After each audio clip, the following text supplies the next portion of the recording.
Do you remember the time when Jinwoo almost died from extreme fatigue? Or the time when an S-rank hunter wanted to kill him? These are the times when Sung Jinwoo almost died. Starting off with the infamous double dungeon, when Jinwoo had a near-death experience. During the first chapter, when Jinwoo is struggling in the D-rank dungeon, it turns out that it was actually a double dungeon. When several members of the raid party attempted to escape, upon realizing that the dungeon was a trap, the statue of God effortlessly disintegrated them with his heat vision, and only stopped when Jinwoo had everybody kneel to the statue. Jinwoo had to solve the riddles in order to get out of the dungeon. At the end, when he solved all 3 of the riddles, everyone started to leave the dungeon one by one, which resulted in only Jinwoo left with one leg in the double dungeon. And when he fell on the altar, he was about to die, but the system recognized him as a player and survived. Now that's not the only time Jinwoo almost died in the double dungeon. In the 16th arc of the manhwa, Jinwoo entered the double dungeon again, and he faced Architect. The Architect is the secondary antagonist in the Korean manhwa Solo Leveling. He is the creator of the boss of the double dungeon, and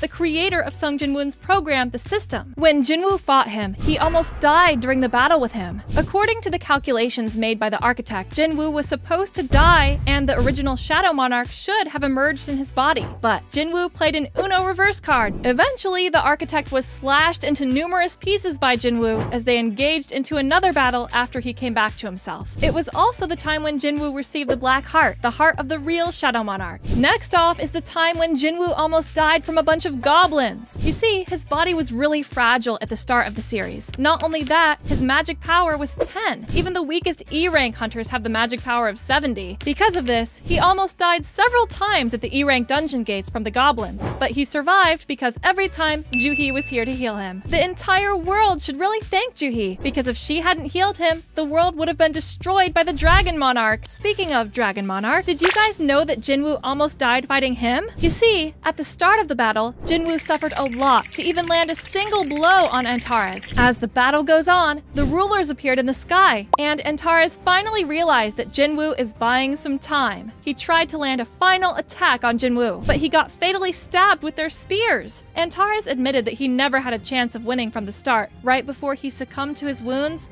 and died, leaving his body to break up into pieces and float away in the wind. If Jinwoo hadn't reached out to the rulers for help, he would have died, and the entire world would have been destroyed. Now, that's not the only time Jinwoo escaped death. Did you guys remember when Jinwoo gets out of the double dungeon in chapter 12? He found himself unconscious for 3 days in the hospital, and suddenly he saw a window above his head, which at first he thought, it's a touch panel. But then, the system gave him a daily quest, which he had to complete in a certain amount of time, and if he didn't, he would get a penalty. At first he ignored it, but then, as time went on, he got summoned into a desert where he had to survive for 4 hours from the monster, where he almost died, because Jinwoo was way too weak in the beginning. You already know about the daily quest given by the system to Jinwoo. To become the strongest, he had to complete the quest, which consisted of 100 squats, 100 push-ups, 100 sit-ups, and a 10-kilometer run. Now, did you know that this training regimen could have killed Jinwoo? Because, well,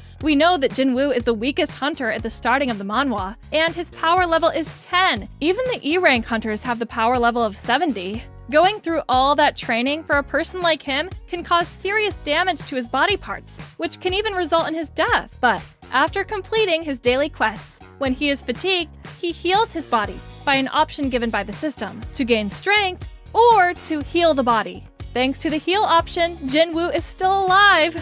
In chapter 13, when Jinwoo entered a dungeon using a key which was given to him by the system, after entering the dungeon, he had to fight with some goblins and Lycan, which he manages to defeat without breaking a sweat. And remember, after killing each monster, his level increased, which means he got stronger and stronger as time goes on. When he goes into the depths of the dungeon a little bit more, he faced the boss of the dungeon, Blue Venom Fanged Kasaka. And during the fight with the boss, Jinwoo realized that the body of the boss is like an armor which he can't penetrate with the sword he's using.